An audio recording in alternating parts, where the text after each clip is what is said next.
servir. Donc, le service, c'est pas seulement dans le mariage. Pas dans le mariage, mais on sert d'abord pour le Seigneur parce que tu as cru en Jésus. Ensuite, tu serviras les autres et tu serviras ta famille. Tout ça pourquoi? Pour t'exercer. Dieu te met dans un environnement où tu peux t'exercer à servir. C'est pour ça que la jeune fille a toujours été éduquée par les parents dans la maison d'abord. Parce que si tu ne sers pas dans ta maison, du moins dans ton environnement familial, tu ne pourras pas mieux servir dans le foyer. C'est pour ça que les mamans apprennent aux jeunes filles à faire la vaisselle, à laver le linge, à repasser. Parce que c'est ça le service qu'une femme va faire dans un foyer. D'abord ça. Et ça, c'est obligatoire. Il y a des jeunes filles qui ne veulent pas rendre service à leurs parents, mais ce n'est pas aux parents que vous faites du mal, c'est à vous-même. Parce qu'après ça vous rattrape. La jeune fille qui ne sert pas, on la reconnaît vite. On la reconnaît vite dans la manière de faire. Donc le service commence chez les parents. Et Dieu a mis cet environnement exprès pour t'exercer à servir. Amen. Amen. Et quand tu es dans la démarche du mariage, quand tu es maintenant dans la démarche, il faut être aidé par ceux-là qui sont tes responsables. Les responsables familiaux, les responsables ecclésiastiques. Il y en a qui veulent traverser, qui veulent aller plus vite, qui brûlent même les étapes. Mais on commence par dire à ses responsables. Surtout quand un jeune frère s'est approché, on commence par s'approcher de ses parents et ensuite de la famille qu'on a à l'église. Aujourd'hui, on a beaucoup de déboires parce qu'il y a des jeunes qui commencent d'abord par s'entendre entre eux-mêmes. Avant que la chose ne soit connue de la famille, c'est connu par les amis. Alors que ça doit être connu d'abord par ta famille, ensuite par tes responsables ecclésiastiques. Parce que ce sont eux qui vont vous accompagner. Dieu, on le sert dans l'église. C'est un milieu ecclésiastique qu'on sert Dieu. Et le Dieu qui t'introduit dans le mariage, c'est dans le milieu ecclésiastique qu'on t'enseigne comment tu dois vivre avec ce Dieu-là. Et si Dieu n'est pas au centre du foyer, on va faire vraiment naufrage. Donc, lorsqu'on doit se marier, la démarche, ce que tu commences par dire à tes parents, parce que le frère vient vers toi, ensuite, tu t'approches de ta famille, de tes responsables ecclésiastiques, pour qu'ils vous accompagnent. Le jour où tu diras, moi je vais aller rencontrer ma belle famille, il faut que tes responsables ecclésiastiques soient informés. Il faut qu'ils soient là et qu'ils acquiescent, qu'ils valident, avant de commencer les démarches d'entreprendre le mariage entièrement. Pour éviter les éventuelles erreurs, il faut vraiment aller vers les responsables, parce que ce sont les responsables qui ont le témoignage de l'Église. Ce sont eux qui ont le témoignage de l'Église. Amen. Amen. Il y a également l'implication de la famille.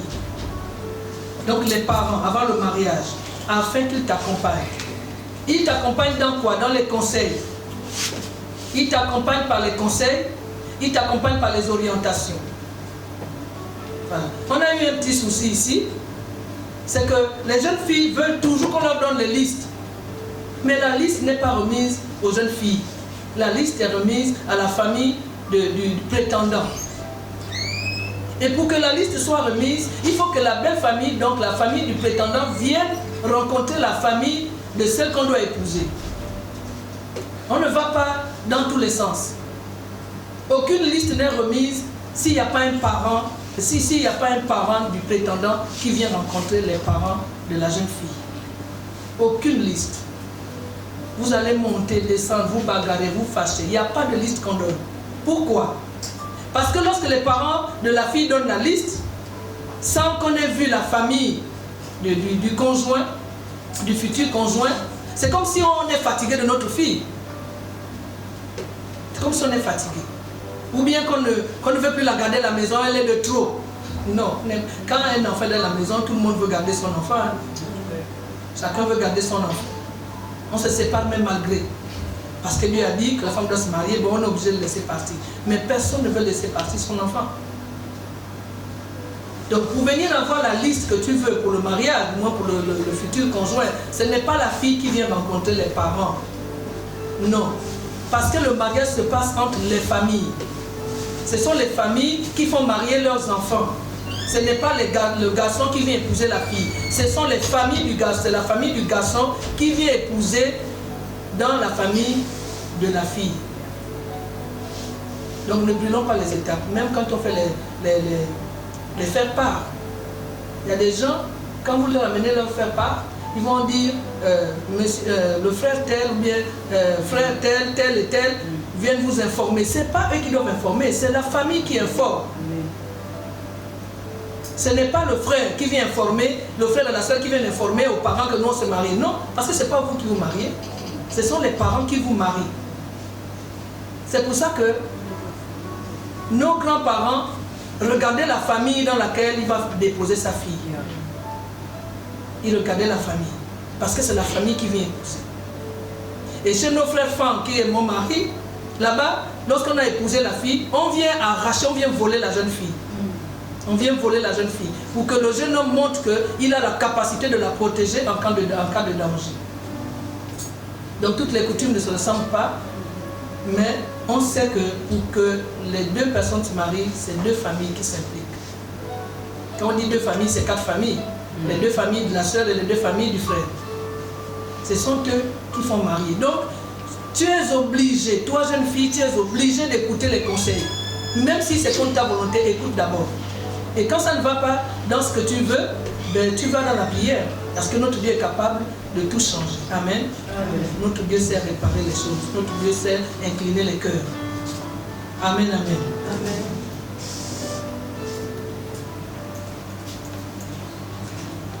Et pendant l'implication des parents, on a enregistré beaucoup de déboires. Parfois, la fille devient rebelle. Bon, on ne sait pas du côté des hommes, mais on parle là parce que ce sont les femmes. Hein? Voilà, sûrement chez les hommes aussi, c'est la même chose. Mais chez nous les filles, chez les femmes, le plus souvent, la jeune fille devient difficile, rebelle, parce qu'elle ne veut plus écouter les conseils, comme elle doit se marier, elle veut faire comme elle veut. Mais si on commence comme ça, c'est pas sûr qu'on va déclarer, comme dit la parole, que le mariage sera honoré. Le mariage est honoré quand les cœurs sont vrais. Le mariage est honoré quand les parents sont contents. Lorsqu'on t'accompagne et puis tu vois ta famille en larmes, là, la famille est honorée. Mais quand la famille te dit, bon, c'est même bien qu'elle parte, c'était de trop, c'est pas l'honneur. Hein? N'est-ce pas? C'est pas l'honneur.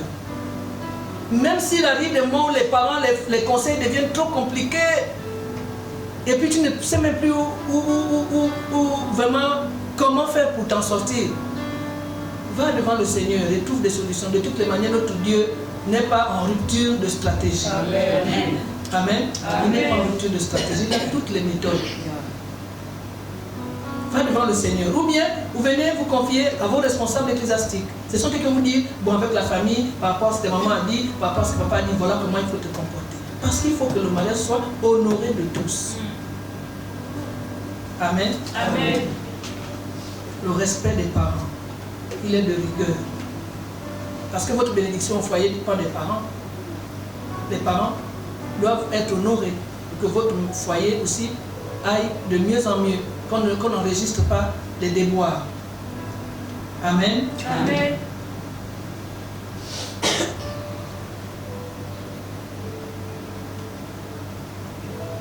Voilà, lorsqu'on va dans le mariage, on parle de la vie quotidienne. Moi, je ne parle seulement, je glane. Hein. Je glane tout simplement pour poser le décor et puis on va rentrer dans l'échange. Je glane seulement. Dans la vie quotidienne, au foyer, maintenant pour celle qui est mariée, au foyer, d'abord pour celle qui n'est pas mariée, il est dit dans Cantique des Cantiques 2, verset 7, ne réveille pas l'amour qui dort. Pour celle qui n'est pas mariée, ne réveille pas l'amour qui dort, tu te mets dans des problèmes difficiles, tu te réveilles ça. Quand même tu vas créer les palabres dans ta vie. Ne réveille pas l'amour qui dort quand ce n'est pas encore le moment de le réveiller. Yes. Amen. Amen. Voilà. Parce que quand tu réveilles cet amour-là, cette femme est considérée comme une femme qui manque de spiritualité. Parce que tu vas finir par devenir volage. C'est le seul péché. L'impudicité, c'est le seul péché que Dieu dit fuyez. Et j'ai dit au Seigneur, quelle que soit la situation qui va arriver là où je vais, Je ne connais pas encore la famille que je vais affronter. Mais quelle que soit la situation qui va s'interposer, il faut que je sois à même de sortir de là victorieuse. Et je me suis battue pour ça. J'ai dit à Dieu, va au devant et moi je te suivrai. C'est pour ça que toutes les fois où j'étais devant une situation, je demandais à Dieu, qu'est-ce que je fais? Je ne me précipitais pas. Au début, c'est vrai, lorsqu'on vient de se rencontrer, on a tendance à vite se défendre, on tire le drap de son côté, moi j'ai raison, l'autre aussi dit moi aussi j'ai raison. Personne ne veut laisser tomber. Mais après, Dieu te ramène à l'ordre. Il va te dire, c'est toi-même qui m'avais dit que tu vas aller jusqu'au bout et tu veux réussir. Donc laisse-moi faire. Et quand on veut que Dieu fasse quelque chose, parfois tu es obligé de te taire. Parfois tu es obligé de croiser les bras et puis regarder les choses se passer. Et lorsque les choses se passent, ça devient difficile à supporter, mais tu as donné la parole au Seigneur. Il faut que tu tiennes à ta parole. C'était mon cas. Donc la première chose que j'ai faite, c'était quoi? C'est qu'en partant de la maison de mon père, j'ai demandé au Seigneur de m'accorder le baptême du Saint-Esprit. Et je l'ai eu dans ma chambre, dans la maison de mon père. Parce que je me disais, en sortant de ma maison, ce baptême du Saint-Esprit, est-ce que je vais réussir? Il faut, pour celles qui veulent rentrer dans le mariage, chercher la collaboration avec le Saint-Esprit. Amen. Chercher la collaboration. C'est important. Il va te dire des choses qui seront contraires à ta volonté, mais c'est là-bas la voie, parce que c'est lui qui trace le chemin. Amen. Tu t'engages dans le foyer, tu vas accomplir ta destinée. Dieu t'a mis là où tu dois aboutir à ta destinée. Donc tu es tenu d'écouter la voix du Saint-Esprit. Quelle que soit ta colère. Quelle que soit ta colère. J'avais 22 ans jeune, mais il fallait que je soumette pour que je réussisse. Parfois tu es obligé de devenir un moins que rien pour réussir. Amen. Amen. Collaborer avec le Saint-Esprit. Parce que le Saint-Esprit te sécurise. Il va te sécuriser là où tu ne comprendras pas qu'est-ce qu'il faut faire. Il va te sécuriser. Et là, il faut seulement être à l'écoute et il faut être obéissante. Il y en a qui entendent mais qui refusent. Moi j'ai entendu une maman qui m'a dit comme ça, elle dit, moi, Dieu même m'a dit de faire. Moi j'ai dit non, je ne fais pas. Mais qui souffre? C'est toi. Si tu ne veux pas faire, qui va souffrir? Dieu n'a rien à voir avec ça. C'est ton destin, c'est ta vie, c'est ton foyer, et c'est ton témoignage. Dieu n'a rien à voir avec ça. Ce qu'il te donne, c'est seulement pour ta propre vie, c'est pour ton salut. Il dit, moi j'ai écouté, Dieu a parlé, c'est lui qui parlait, mais j'ai dit non. Oh, maintenant qui a force, elle a dit non. Elle a décidé de faire ce qu'elle avait voulu faire. À la fin, c'est des grands problèmes qu'elle a fini par gérer. La collaboration du Saint-Esprit, elle te sécurise. Tu es en sécurité avec le Saint-Esprit. Tu es en sécurité pourquoi? Parce que même quand tu es fâché, cette petite voix-là va intervenir. La voix tempestive de l'ennemi là, fais, va gifler, va te battre, va. L'autre voix te dit, n'y va pas. Cette voix-là est très douce, elle est très calme. Mais on ne l'entend pas quand on n'a pas le Saint-Esprit. On ne l'entend pas. Donc il faut le Saint-Esprit pour être en sécurité avec le Seigneur. Avec le Saint-Esprit, on a beaucoup d'avantages. On a beaucoup d'avantages. L'Esprit de Dieu peut t'instruire même des choses qu'on ne croit pas, qu'on ne pense pas qu'il peut dire. Et moi, je vous donne mon témoignage tout à l'heure. Il peut vous dire des choses qui disent, ah, donc Dieu peut aussi dire ça. Mais il dit ça. Il dit pour te sécuriser. Et avec le Saint-Esprit, on ne s'agite pas dans l'épreuve. Parce qu'il te rassure. Ce que tu vois là, c'est rien. Hier, tu as réussi à traverser telle chose-là. Tu vas aussi réussir à traverser ça. C'est le Saint-Esprit qui parle comme ça. Il te dit, mais hier, tu avais une situation plus compliquée.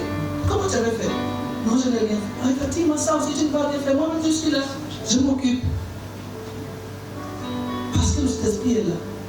Parce qu'il est en toi. Il peut parler à n'importe quel moment. Ton devoir à toi, c'est de laisser qu'il parle et que tu obéisses. Amen. Amen. Amen. Amen. Amen. Le Saint-Esprit rassure. Tu n'es pas agité devant les difficultés. Et lorsque tu ne t'agites pas, Dieu se sent impliqué. Il se sent responsable. Responsable de te conduire. Responsable de t'aider. Responsable de t'assister. Il se sent responsable. Et comme disait un des frères ici qui prêchait, il disait que Dieu, il est un vrai responsable. Il ne se désengage pas. Quand il a dit sa parole, il va jusqu'au bout. Même quand toi tu vas faillir, lui va continuer en tant qu'être. Amen. Amen. Et Dieu, lorsqu'il vient dans une vie, même dans l'épreuve, il décline toujours son identité. Il y en a qui ont dit, bon, ça c'est chez nous, je ne sais pas chez les autres. Chez nous, on nous avait dit, pour qu'on dise qu'un serviteur de Dieu est vraiment un serviteur de Dieu, il faut qu'il soit dans la misère. Oui, il faut qu'il soit dans la misère. Quand il gémit, il souffre, voilà, lui là, il cherche Dieu. Moi, on n'a pas besoin de faire ça, Dieu. Forcément, même quand tu as des millions, quand tu as des milliards, Job n'aurait pas souffert. Job était riche, immensement riche. Abraham n'aurait pas manqué d'enfants. Il avait tout ce qu'il fallait, mais il avait besoin quand même d'un héritier. Donc, quand Dieu veut éprouver quelqu'un, il t'éprouve. Même si tu es dans la richesse, il peut t'éprouver. On n'a pas besoin des humains pour éprouver l'autre. On n'a pas besoin de ça. Dieu t'éprouve toujours. Donc, quand lui vient pour permettre l'épreuve, pour celles qui sont déjà dans le foyer ou même celles qui sont encore célibataires, lorsque Dieu vient poser une épreuve, il décline son identité. Parce qu'il y a des épreuves que les gens transmettent à cause du péché. Mais non, quand c'est Dieu, il décline son identité. C'est celle qu'Élie a vécue. Dans 1 Roi, chapitre 12, versets 11 et 12, allez lire à la maison. Dieu a décliné son identité. Il a montré que c'est lui qui peut fendre les rochers. Il a montré qu'il peut être présenté par le feu. Il peut créer le feu. Il peut fendre les montagnes. Il est tout puissant. S'il est tout puissant, ce n'est pas devant Jézabel qu'Élie devait rester incliné. Donc moi, comme vous dites, Élie, réveille-toi, moi j'ai la force de faire taire Jézabel. Dieu a la capacité d'arrêter l'épreuve. La Bible dit qu'il ne met pas une épreuve dans notre vie qui soit au-dessus de nos capacités. Il donne toujours les moyens par lesquels tu dois t'en sortir. Donc quand Dieu met une épreuve, il décline son identité. Que tu ne sois pas perplexe devant cette épreuve, tu sauras que ça a Dieu quelque part. Amen. Amen. Si on lit ces versets, nous allons voir que tout ce qui s'est passé avant d'entendre le murmure, avant qu'Élie n'ait entendu le murmure, pour reconnaître que c'est Dieu qui passait, il y a eu tellement de choses qui se sont manifestées. Mais Élie savait que Dieu n'était pas dedans. Donc même quand il y a la tempête, attends un instant, calme-toi, tu vas finir par entendre le murmure d'eau qui te dira non, ça là, je suis quelque part, supporte vraiment, ça va bientôt finir. Encore un peu de temps. Amen. Amen. Encore un peu de temps, la situation va se décanter. Moi, on m'avait dit ça. Encore un peu de temps. Attendez, je me dis que la semaine prochaine, ça a encore duré 1 an. Oui, quand Dieu dit encore un peu de temps, tu te dis que c'est là, bientôt ça, c'est faux. Des fois encore 5 ans, c'est là. Encore, quand vous avez dit qu'encore peu de temps, pourquoi ça ne vient pas vite? Non, parce qu'il veut tester jusqu'où tu l'aimes. C'est ce qu'il a fait avec le peuple d'Israël dans le désert. Il a vu qui était pour, qui pouvait supporter, qui pouvait tenir, qui pouvait continuer à l'honorer jusqu'à ce qu'ils arrivent à Canaan. Et pour les éprouver, il a laissé passer 40 ans. Donc les épreuves que Dieu met devant nous, il te rassure d'abord en déclinant son identité. Ensuite, il te donne les moyens par lesquels tu peux t'en sortir. Amen. Amen. Dieu est capable. Notre Dieu est capable. Amen. Mais c'est nécessaire que tu traverses ces étapes. C'est nécessaire. Pourquoi? Parce qu'il y a le devenir. Il y a le devenir. Il faut que tu deviennes ce que Dieu veut que tu sois. N'est-ce pas? Amen. Il y a le devenir. Le devenir, tu traverses ces étapes parce que tu dois devenir mère. Selon 1 Timothée 2,15. Et le verset nous dit que si tu ne deviens pas mère, ton salut est quand même mis en cause. Pour une femme, pour être sauvée, il faut devenir mère. La mère, pas seulement celle qui enfante, celle qui a l'esprit maternel pour le salut. C'est pour le devenir que tu dois traverser ces étapes. Devenir quoi? Sage. La femme sage bâtit sa maison. Et 1 Corinthiens 3,18 parle également d'être sage. Il faut être sage au salut. Le devenir parce qu'il faut être libre. Libre pour servir Dieu. Selon 1 Corinthiens 7, 21. Il faut être libre. On ne sert pas Dieu avec les casseroles. On ne sert pas Dieu avec les fardeaux. Dépose d'abord les fardeaux au pied du maître. Après tu pourras bien le servir pour que tes bras soient libres. Amen. Amen. Le devenir parce que tu es un signe.